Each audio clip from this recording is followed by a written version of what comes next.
পিটিয়ে আপনাদেরকে সোজা করবে।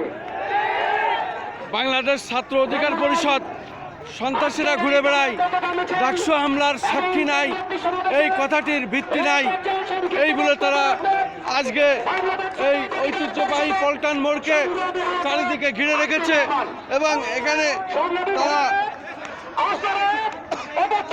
চারিদিকে গাড়ি বন্ধ রেখে তাদের প্রতিবাদ জানাচ্ছে। আমি তারই একটি ভিডিও ফুটেজ ধারণ করছি তারা নিউজ বিডি টিএনবি থেকে। আমি একজন ছাত্র অধিকার পরিষদের নেতা, তার কাছে আমি কিছু সাক্ষাৎ নিচ্ছি। বলুন আপনার নাম পরিচয় দিয়ে কি চান আপনারা? আমার নাম মোহাম্মদ আবু সালেহ হিরণ।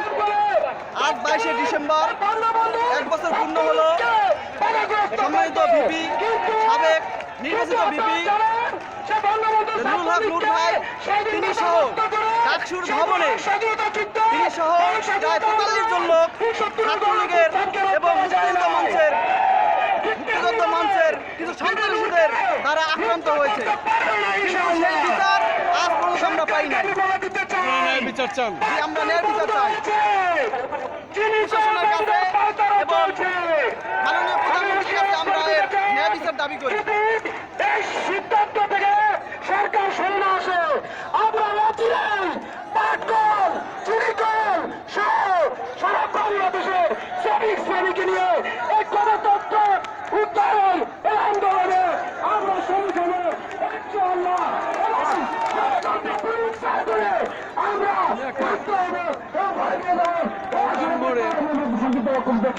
বাংলাদেশ ছাত্র অধিকার পরিষদ যেভাবে অবরোধ করে রেখেছে তারই একটি ভিডিও ফুটেজ আমি ধারণ করছি। আমি খন্দকার মাসুদ, তারা নিউজ বিডি টিএনবি থেকে। ছাত্র অধিকার পরিষদের সংগ্রামী ভারপ্রাপ্ত আহ্বায়ক রাশেদ খান।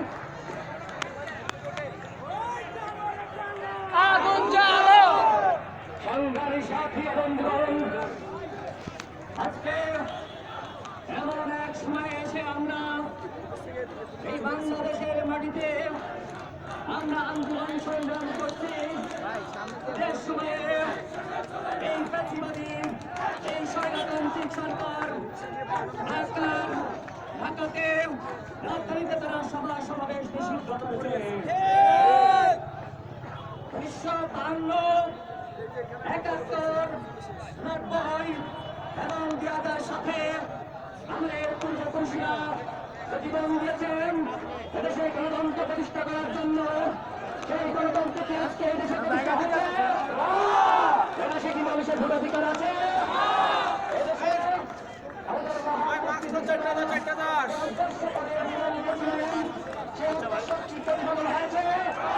এদেশে কি সাম্য প্রতিষ্ঠা করা গিয়েছে? এদেশে কি সুবিচার আছে? এদেশে কি মানুষের মর্যাদা আছে? এদেশে কি মানুষের নিরাপত্তা আছে? এই দেশে আজকে কোনো নিয়ন্ত্রণ নাই। এই দেশে আজকে মানুষ আজকে বাংলাদেশের মানুষের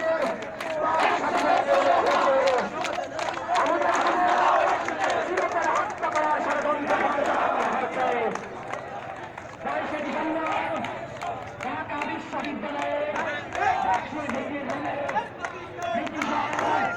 আমাদেরকে হত্যা করার জন্য নকশা করা হয়েছিল।